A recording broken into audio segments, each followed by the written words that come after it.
guys, it's Darren from Jace Media, and tonight in the chair we have guitar swinging, mariachi playing, Gypsy Pistolero, Mr. Lee Mark Jones. Lee, how are you? I'm alright. How you doing, bro? You alright? Yeah, I'm great, mate. I'm great. It's good to chat to you again. And you. Yeah, things have gone hectic. Well, the single's released on Friday, so it's just gone berserk. I've been doing like interviews with some Spanish radio stations, and my Spanish is not the best, as you know. So that's been really great. It doesn't bode well for a Gypsy Pistolero to not have any Spanish, Lee. Let's talk about that. I know. Well, I've stopped drinking now, so I could only understand them when I was half drunk. What's wrong with you? I don't know. It's lockdown. It's getting to me. Yeah. I've gone the other way. So how have you been keeping? All right, yeah. All things good. Yeah, fine, bro. I mean, like it's just bizarre, isn't it? It's like now things are supposed to be. They're definitely going to open up, but who knows?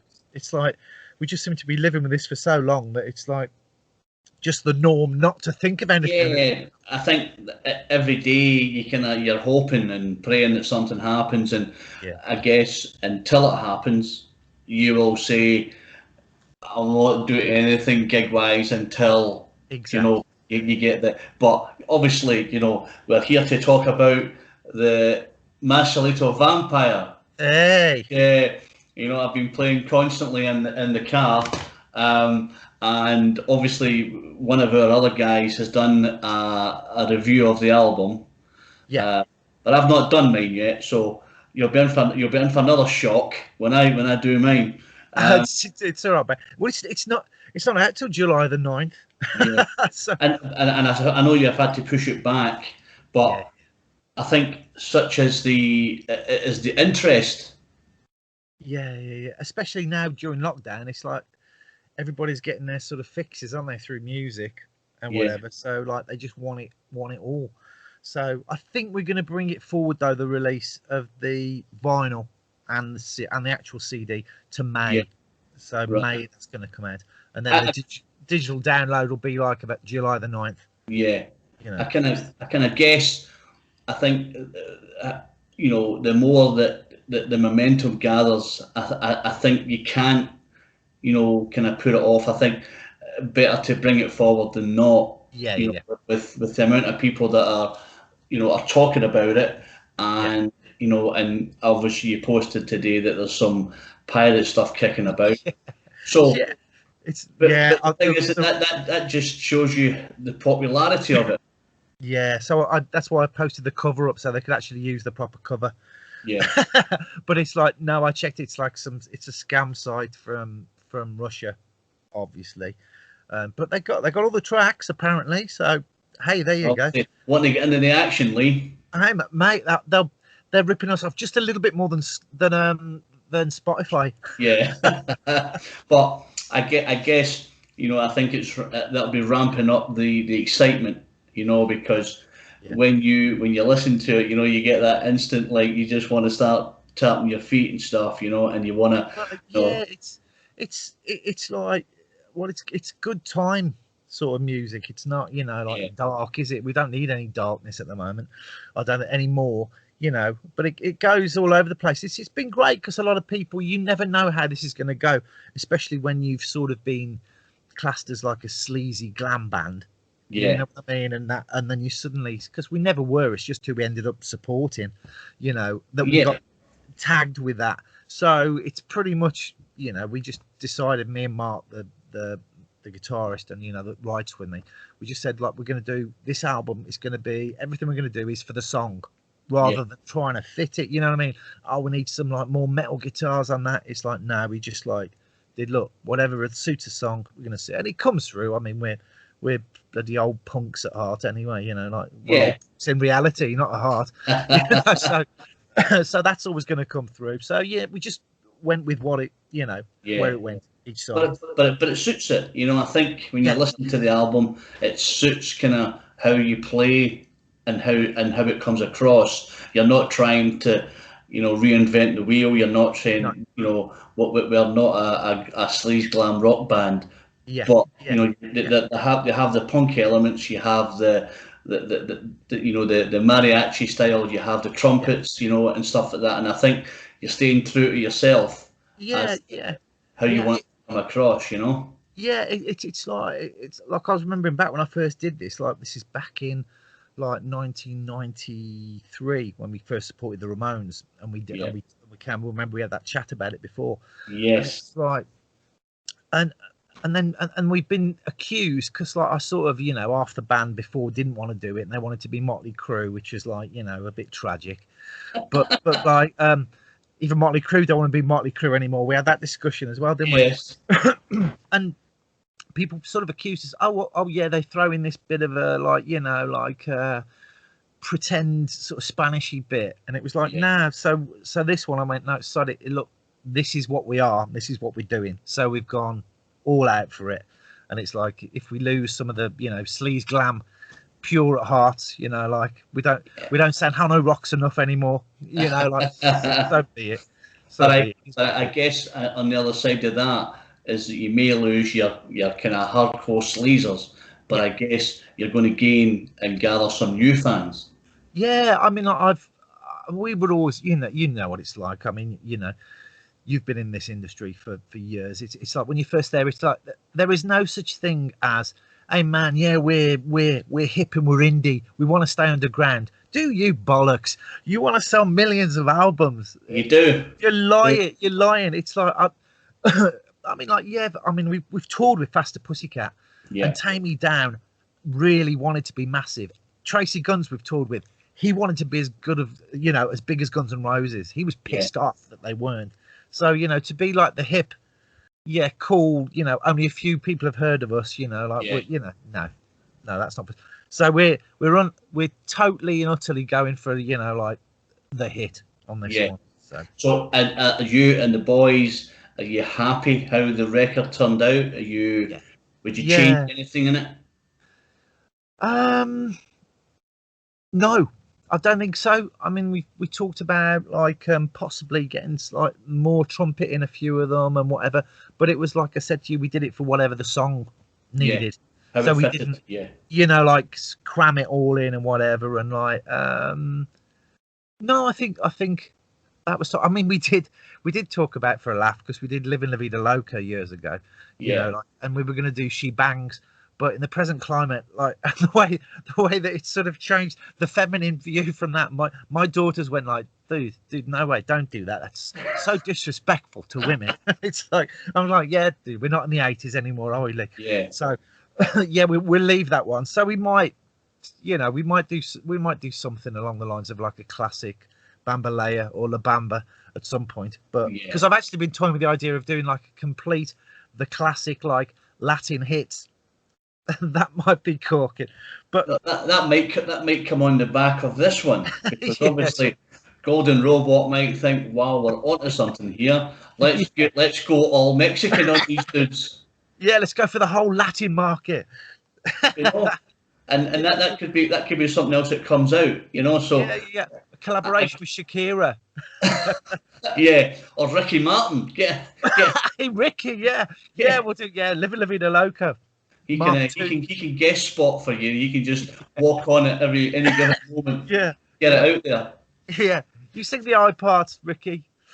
Yeah, absolutely. So no, as I say, I think when you brought the first album out, people I think have an expectation that wow, it's going to be this, it's going to be that, and it's going to be how they're going to top it. But I guess. Like you've said, you guys, you're aging punks, so you don't want to reinvent the wheel. You just want to come out, make good music, that people can relate to, people can bop along to, and then sling it in the car and go, wow, that's this is what I want to listen to. And I guess the other side of that is the fact that you're bringing a bit of drama with the face makeup, and it's the whole the Mexican hat and the face painting where people go, I could really get into this. Yeah, it's like we so need to have a few hits though, because we're gonna have to take a makeup artist around this. I mean, like somebody for an interview said like, can you dress in all the makeup? And it's like, dude, if I have to do this makeup on my own in lockdown, it'll look like a kid's like face painting party, a kid's horror party. Yeah, absolutely. And I guess that is, these are the things that you have to look at when when you've got the gimmick. But yeah. I've got such respect for Kiss now.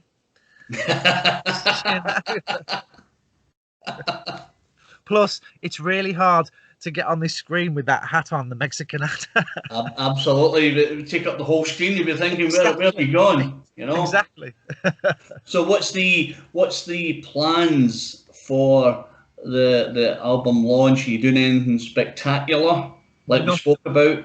Nothing, mate. I'll have a cup of coffee probably, seeing as I'm not drinking anymore, which is like, a bit like sad, isn't it? But I mean, it should be tequila, shouldn't it? It should be tequila and like yes. all the way. But no, I mean, like, we can't really massively meet up. I was going to go over to the studio with Mark and that, but it's like, no, we just like. I mean, we've even started writing the next album now, because I mean, that is the one thing about lockdown, I mean, Vinny's not on tour. I mean, Mark's not on tour because they're both involved in Pendragon, and like other things. So like at the moment, because it's like lockdown, I'm thinking like, let's write the next album while they're all trapped. Do you know? I think that's what a lot of people are doing. Once you get the album out, because lots of people have been in lockdown for over a year, they're already writing stuff for next year. And I guess, I've been interviewing lots of bands and stuff, and they're saying, when we eventually get on tour, we'll probably have enough material for 2 albums, Yeah. And I guess that's the reality. Yeah, well, you think some of those bands, I mean, like, they're on tour constantly. Yeah. And they have to take a break or record some of it while they're on the road and whatever. Yeah. So now it's like a complete change of life for them, isn't it? And it's like, but the trouble is now with like suddenly everybody discovered that Spotify don't pay money now, because the big bands used to be able to make it from the merch, from the touring. Yeah, absolutely. Now that's gone. Absolutely. It's really changed it. Absolutely. I was interviewing a young Scottish band last night, young band called Mason Hill. I've heard of them, yeah. The Mason Hill. And I kind of stumbled upon these guys 5-6 years ago. The drummer goes to school, or used to go to school with my stepson, and they brought out an EP, and they haven't really made any music for 5 years. Yeah. And they came with this new album. Yeah.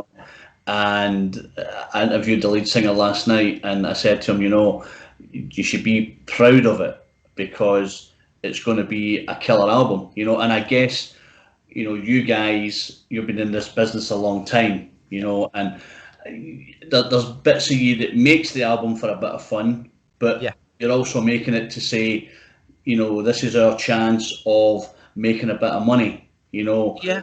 And I guess that when the world opens up, there'll be a space for a mariachi wielding, sombrero waving band out there that people just want to go and have a good time to. Yeah, well, that's the other thing, because at the moment we were supposed to do like a live session. We were toying, because we got Steve Agger doing the plug-in for radio TV, and we were supposed to get something together for Jules Holland's show to send them in like live footage. But it's so difficult because we've got Vinny in London that we have to get down. Rehearsals are like non-existent at the moment, really, because you can't stay in that sort of environment. We've got the one gig we've got booked is Hard Rock Hell, Saturday, November the 6th. So that looks like it's going to go ahead, so that's cool. Yeah. But I suppose now we're going to jump back into now booking everything frantically? Yeah, of course. Yeah, we're in a weird position because we don't know how well the album's going to do yet and how well the singers are. So, at the moment, everybody's, even the bookers at festivals are looking and going, "Oh, I'm not sure. Yeah. Let's see how it does." Yeah, that's the thing. So it's a weird catch-22 situation with that. Plus, and you can't afford to go out and play for nothing. I've done that sort of all my bloody life. Every time we used to tour the States, basically the money we made over there would be paid on the flights, on Yeah. everything else. Yeah, absolutely. You know, and I guess now it's time to try and make some money for you, you know, yeah, and you know, and think that the years of slogging will have paid off. yeah. You know, I mean, yeah. I mean, I'm excited. I'm excited for people to hear the album because I think there's, you know, I think it is. It's a really good album. You know, normally there's about 3 or 4 tracks on an album that you go, yeah, that's it, and the rest is ignored. But I think, you know, I can honestly say, hand on heart, that like we're happy with everything on this album. no, it's got everything. It's got the ballad, it's got the rockers, it's got the upbeat, it's got the downbeat, it's got the bit of darkness, it's got the bit of mystery, which I think is kind of what you want, you know, in an album. You know, Yeah, if you had 15 or 12 absolute bangers, you would yeah, go, fuck, it sounds the same. yeah, Because you've got a bit of mystery, you've got a bit of, you know, the Hotel California type situation in it. I guess it intrigues people, you know. It's strange from the reaction because you don't know as a band. You're doing all this in a bubble, and you play it to a few people, and you go like, "Oh, how's this?" And you know, and your family don't want to know. They're like, "Oh yeah, whatever." That and like, and from reaction, I think Hotel de la Morte should have been the single because that's just gone down amazingly with everybody. But listen, it's one of these things, Lee. You know, you I think, you know, most bands, they'll always put out the first track. Now, if you hastily rearranged it and said, well, let's put Hotel de la Morte at the first track, then people would think, wonder why he's doing that. You know, the success of Lost in a Town will then garner the pace to then say, let's get Hotel de la Morte, you know. And obviously with the backing of Jace Media, we will get you out there, mate. You know that. Cheers, mate. Yeah. No, and thank you. I mean that is one thing. I mean, like, you know, yourselves and like Hard Rock Hell Radio and like everything, and a load of people have really been behind it. You know, I think the only people that don't talk to us anymore are Blabbermouth, because I had a run in with him years ago. So that, but that's no loss because listen, we don't like them anyways. It doesn't matter. They've always been dickheads. So. You know, but I think that's the thing. I think that people, they get an interest in a band that's got something a little bit different. Yeah. You know, you're taking the time to get the makeup on and go out there and do it. You know, people might think, is this a gimmick? But it's not. You know, it's part of the whole mystery of 5 dudes, 6 dudes, 7 dudes walking out on stage and people going, what the fuck is this? And then you start playing and people go, wow, I really enjoyed. Yeah, that's the next part of it. It's like, I mean, like they're all of them are a sort of session musician standard, apart from me. To be fair, so it's like when we go out and we do it live, like whether Hard Rock Hell is the first show, it's gotta be, you know, it's gonna be. Got to be on the money, you know. Yeah, I mean, like in the old days, we used to shamble on, like, you know, thinking we were Motley Crue, pissed out of our heads, and this live show suffered, and it was trash. I can remember once in Rocklahoma 2009, and I looked across from the stage we were playing. I had no voice because I'd wrecked it. Stayed up all night drinking, freaking smoking. I honestly had no voice. I was croaking away. And I looked to the side of me. There's Davey Vane from Vane. Yeah. There's 2 guys at a ZZ Top. There's Tracy Guns, Steve Adler, Joe Leste, and like, and I could, and you know, when you think, oh shit, why? Yeah. And I said, why didn't I look after my voice? Why am I singing it perfectly? Why are we killing it? You know what I mean? We got away with it, but I don't want to get away with it anymore. I want, you get older and you think. But I guess the thing is, though, Lee, now is that, you know, it's the same as so many, you know, rock stars and bands where they used to trash hotels and get pissed and get the hookers up and everything and all the rest of it. And I guess now it's like, for my rider, I will have Darjeeling tea and and brown M&Ms, and people go, but what about the Coke? And no, because now I think now it's came full circle where it's a business. Yeah. Do you know? And I, yeah, totally. But I also think it helped me because when I sort of walked away from the old music in about 2012 and like went and started to do films and then went to uni, acting, and did a degree in touring theatre, and that I was sort of on stage sober for the first time sort of ever in front of people in a weird way. Even when I was a kid in a punk band at the age of 15, I was drunk, you know what I mean? And that was sort of how you were, and that was like the thing to do. It was the thing to do. Yeah. So I suppose now it's totally gone full circle, and so it'll be the first time now when we go out live I'll actually be sober, which will be weird. And but I guess the other side to that is that you will then now get to feel the reaction from the crowd, because when you're pissed you're thinking, I don't care if they like it or not, because and you think I'm getting paid, I don't give a shit. But now you're walking out on stage in front of a couple of thousand people and they want to hear you play the best you can play. Yeah, totally. And we want to do that now. And I mean, like, now, due to the fact that the people we got in the band, it can almost be, you know what I mean? We want to recreate the record, which the old Gypsy Pistoleros never got near to it, any which way or loose. We just thought we'd get away with it by, like looking like some shambolic Hanoi Rocks, Motley Crue, these, and it's that's my one regret. That's my one regret looking back on stuff. Listen, Lee, you can regret it, but do you know what? What you're doing now is you're changing it. If you'd have said, do you know what? 20 years ago we went out on Rockella and stage and got pissed, and we're doing the same again when we go to Hard Rock Hell. Yeah. But I think you're thinking now. We want to be serious recording artists and musical artists, and people want to get the best. It's like anything. Everybody pays good money, and they want to hear you play the best you can, because you can turn up for a gig and people go, they were shit. Yeah. But the atmosphere was quite good. So now people are saying, I'm paying 30, 40, 50 quid to go and see the Gypsy Pistoleros, and they better be fucking good, or I'm going to demand my money back. Do you know? So now it's all about the performance. It's all about you guys, trying to make a bit of money and making enough money to make the next record. Exactly. Saying, we've got faith in these guys because they pulled off a storming set at Hard Rock Hell, and they went on tour, and everybody loved them. Yeah, no, totally. And it's like now, and I think, and people do deserve a show. I mean, we've even been thinking with the whole thing.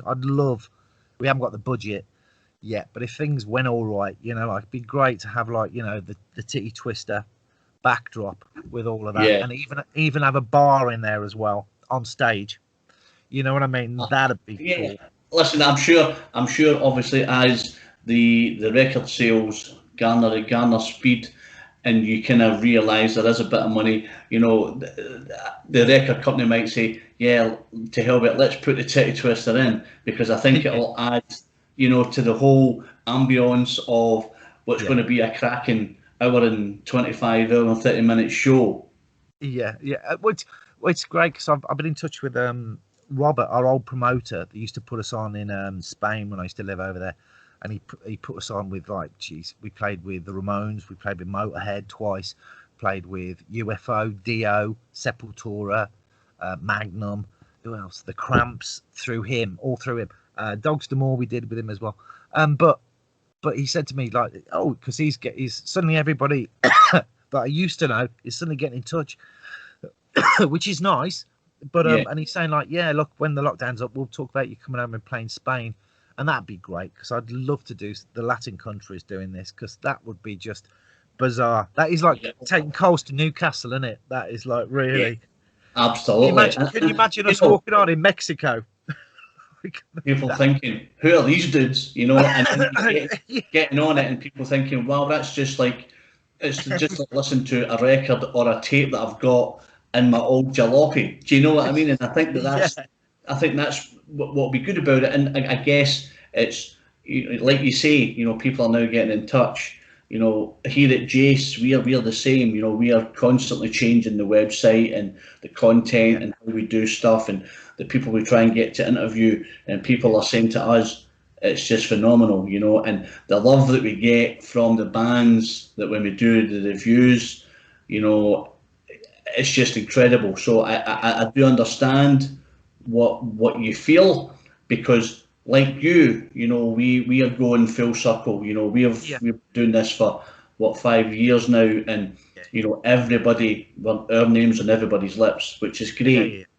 You Oh, it's know, great. No, it's and great. we like to support you guys. You know, we reach out and say, give us an LP, or give us a splatter disc, or give us a Yeah, T-shirt, and yeah, you know, we then want to go, let's take these guys and see if we can get them out there. You know, and like again, when the interview goes out, it'll be accompanied by some of the songs yeah, on there, yeah, yeah. and But that's brilliant. That's and like I think bands appreciate that because you know, like I mean, we've got Steve Agger doing like the radio and TV due to the fact that people like Kerrang, uh, Planet Rock won't talk to us until you get to a certain level, yeah, of until course, you get to that, and then it's all like, hey, how's it going, blah, blah, blah.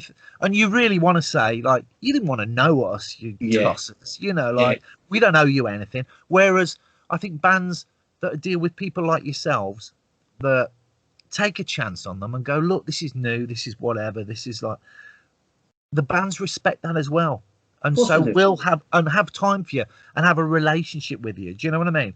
Whereas like, you know that those people in there have just got a little cue card, don't give a shit who you are, they don't Yeah, care about your band, they're just yeah, you know, they're just going to ask bog standard questions, you know, and yeah. that's going to be it. You know, they're going to know nothing about like the backstories or anything about that. So You know, listen, Lee, you know, I've always said to you that we will champion you out there, and we will continue to do so, because the way you look at, you're showing love and respect for us, yeah, yeah, yeah. No, that's it's you and know, and that, it's deserved because you champion so many bands and bring them to the attention of people that wouldn't get to know this stuff yeah, anymore. And that's the trouble because a lot of like the big rock sort of outlets, I suppose, like your Kerrangs or whatever, have gone very. They're just corporate now. yeah, yeah. They're We're not. just we're a couple of guys who just want to, you know, we want to create a feel good atmosphere that Yeah, people listen to an album, or they look at the interview and they go, my God, that Scottish guy was mental. You know, he just fucking yeah, spoke for ages. And yeah, yeah. there was no, you know, I always say to people, I don't have a script. I don't have, No, here's my 10 questions. It's just like, let's get on with it. Let's talk like we're two mates. Let's yeah, get people to understand and know you. You know, although yeah, you've been name dropping like a fucking aeroplane tonight. Oh, so people will go, "Oh, this guy sounds interesting. Knows all these people." But that's good. You know, that's because people get to know that you're just an ordinary guy who's yeah. trying to make it in the music industry, Oh, and they'll yeah, appreciate that. yeah. I remember like we were living in. I'd moved back to my parents for some reason, and we just come off tour with Motorhead. And the people that knew me, I was living in Bromsgrove at the time, staying there. Okay. Yeah, and when we left, there was a pub where the rockers used to drink, the Black Cross, and I went there. And but they all knew the score, like all of the locals. We came back in, and they went like, "All right, was Lemmy all right?" And we're like, "Yeah." And they went, "I suppose you want a pint, didn't you?" They knew we'd made no money. Yeah. You know, they knew the reality of it, where it's like, well, yeah, you know, we've toured with Motorhead. You know, there Because was them people in the just automatically think, "My yeah, God, you must have made loads of money," and but yeah, and you know, in it's reality, it's not like that anymore. no, You know. no. Well, it wasn't that. It wasn't then. That was what was that 2006 when we did the last Motorhead tour that we did. But it's like, but now, so it's going to be new for me because I haven't sort of toured for 10 years. Yeah. So, but it's like, I mean, Mark's been out. Mark does like the sound and a lot of things, and Vinny's obviously playing with Pendragon, and Yeah. Mark plays guitar with Clive Nolan and that. So, and Gaz, the bass players with the Delray Rockets, who are gigging like nearly every night. So all of them are sort of ready for it. There's me, mate. I'll be having my cup of tea, going, see you then. I'm off to bed Yes. With after my the show. with my Gone off freaking humidifier in my knackered. room, giving it yes. I want to clear my voice for tomorrow. Good night, lads. And you Yeah, know, yeah, yeah, you know. But that's yeah. good though. I think you now want to look after yourself. You want to make it, the best show you can, No, which is totally. fantastic. You know. Yeah, because I mean, it's all right. Everybody goes like, oh, when we used to play America, the big show, the big festival in Oklahoma, especially, we used to party with everybody, Yeah, and we used to go around the park where they were all camped, and everybody would invite us in for yeah, like a little shot. And I mean, honestly, we must have gone through about 70 odd, sites. yeah. So we were absolutely hammered Hammered. by that Yes. point, and then we were gigging. The next It's a night. great experience, though, Lee. So now it'll be like, yeah, yeah, you're right. Yeah, I'll have a shandy. Cheers. But listen, that'll be great. So, everybody, the new album, Yes. The Master Elite of Vampires, is out kind of between May and June. Yeah, We May think. and June for the CD and the vinyl, because it's coming out on vinyl, on blue and white swirl vinyl. Excellent. So that'll be out then, and then July the 9th will be the download. Yeah, excellent. So, everybody, get this on your playlist, get it in your car. These guys are just mental, and it's a pleasure to call them a friend.